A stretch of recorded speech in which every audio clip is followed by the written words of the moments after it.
ہمیں عطا فرما دے۔ میں یہ نہیں کہہ رہا کہ ہمارے سارے مدرسے نمبر 1 کا کام کر رہے ہیں، یہ دعویٰ نہیں ہے ہمارا۔ ہم خود آپس میں جب بیٹھیں گے تو ہم اپنا رونا روئیں گے، ہم اپنی کمیوں کو دور کرنے کی بات کریں گے، اصلاح کی بات کریں گے، مگر بات ہے مجموعی طور پر مدرسے کے مقام کی اور مسلمانوں کو مدرسہ کیا دیتا ہے، اس موضوع کی بات ہے۔ تو آپ سمجھ لیں کہ مسئلہ اگلی نسلوں کے ایمان کے تحفظ کا ہے، سب سے بڑا مسئلہ۔ اور حکیم الامت حضرت اقدس تھانوی رحمۃ اللہ علیہ کا ایک ارشاد بعض جگہ میں نے سنا دیا اپنی ترمیم کے ساتھ۔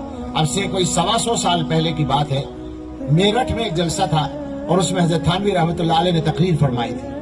ایسا لگتا ہے اس تقریر سے کہ اس زمانے میں بھی کچھ لوگ مدرسوں پر تبصرہ کر رہے تھے اور گویا مخالفت کی کوئی بات سامنے آئی تھی، تو حضرت نے فرمایا، چونکہ بہت سے لوگ یہ سمجھتے ہیں، میں اس کا پس منظر بھی سمجھا دوں، بہت سے لوگ یہ سمجھتے ہیں کہ جو مدرسوں کے مولوی مدرسوں کی بات کرتے ہیں تو اس کی وجہ یہ ہے کہ مولویوں کا روزگار مدرسے سے جڑا ہوا ہے، عام طور پر لوگ یہ سمجھتے ہیں۔ تو میں اس پر اپنی بات بعد میں کہوں گا۔ حضرت تھانوی رحمۃ اللہ علیہ نے یہ ارشاد فرمایا کہ تم مدرسوں کو چندہ دینا بند کر دو، مدرسے بند ہو جائیں گے، ظاہر ہے تمہارے چندے سے چلتے ہیں، جب تم نہیں دو گے تو بند ہو جائیں گے۔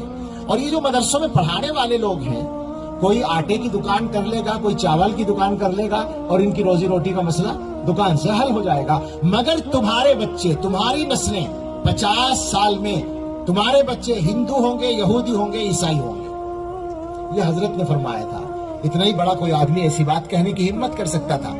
آج کے زمانے میں اتنا بڑا ہونے کی ضرورت نہیں رہی کہنے کے لیے، چونکہ خطرہ سامنے ہے۔ آج ہم وہی بات دہراتے ہیں، ذرا سے فرق کے ساتھ کہ اب 50 سال کی نوبت نہیں ہے، اب 5 سال کی بھی گارنٹی نہیں ہے نسلوں کے ایمان پر باقی رہنے کی، اس لیے کہ ایمان سے ہٹانے کے لیے اور بہت سارے ذرائع بھی تو استعمال ہو رہے ہیں، اس پر گفتگو کا موقع نہیں ہوا۔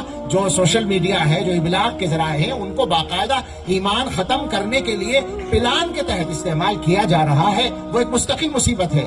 تو مدرسہ